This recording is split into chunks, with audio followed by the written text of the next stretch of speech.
মানুষ অতিষ্ঠ, মানুষ মুক্তি চাচ্ছে, মানুষ হাহাকার করছে। এই যে কি জুলুম! একটা একটা রিক্সা চালক, উনি ওনার রিক্সাটা ভেঙে দিচ্ছে, ওনার জীবিকা, ওনার পরিবার, ওনার ছেলে মেয়েরা ঘরে কি খাবে এই চিন্তা করছে না। এভাবে একটা মানে ঠেলা গাড়ি নিয়ে উনি হয়তো ঘর পরিবার চালায়, ভেঙে দিচ্ছি ওই শুধু ধনীদের শোষক জালেম গোষ্ঠীর সুবিধার্থে, মানে ওদের চলাচল যেন নিরাপদ হয়। এবং মানে আমাদেরকে বলছে, আমরা যখন প্রতিবাদ করলাম যে আপনারা কি রিক্সার পক্ষে, এখানে কথা হচ্ছে যে মানে সবার অধিকার স্বাধীনতা, সবার চলাচলের সুযোগ সুবিধা থাকতে হবে। রিক্সাটা শুধু রিক্সার চালকের জন্য নয়, রিক্সা যিনি চড়েন ওনার তো কার নাই, তো রিক্সা বন্ধ করে দিলে উনি কিভাবে চলবেন?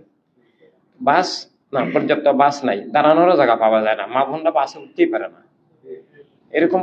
কিন্তু এই জনগণের সমস্যা সংকট নিয়ে এইসব দেশের সরকারগুলো নাই।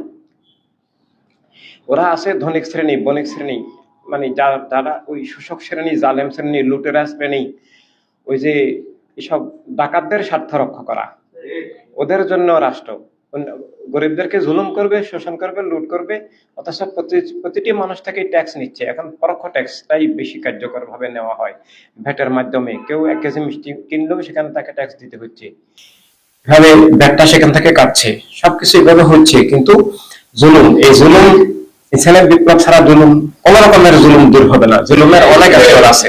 সবচেয়ে বড় জুলুম হলো মানুষের আত্মাকে মেরে ফেলা, আত্মাকে শয়তান করা, আত্মাকে বস্তুবাদী করা, আত্মাকে ওয়াহাবি মধ্য দিয়ে সালাফিবাদী করা, আত্মাকে অধর্মগ্রবাদের মধ্যে নিয়ে যাওয়া, ইচ্ছে বড় জুলুম আর কিছু নাই।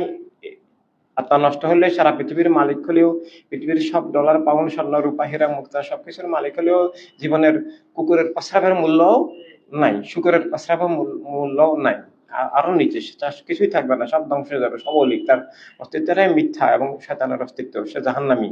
তার আসল পরিণতি খুবই খারাপ, যেখান থেকে সে কখনো উদ্ধার হতে পারবে না, তার কোনো সম্পদ তার কাজে আসবে না, অভিশাপ হয়ে দাঁড়াবে সবকিছুই।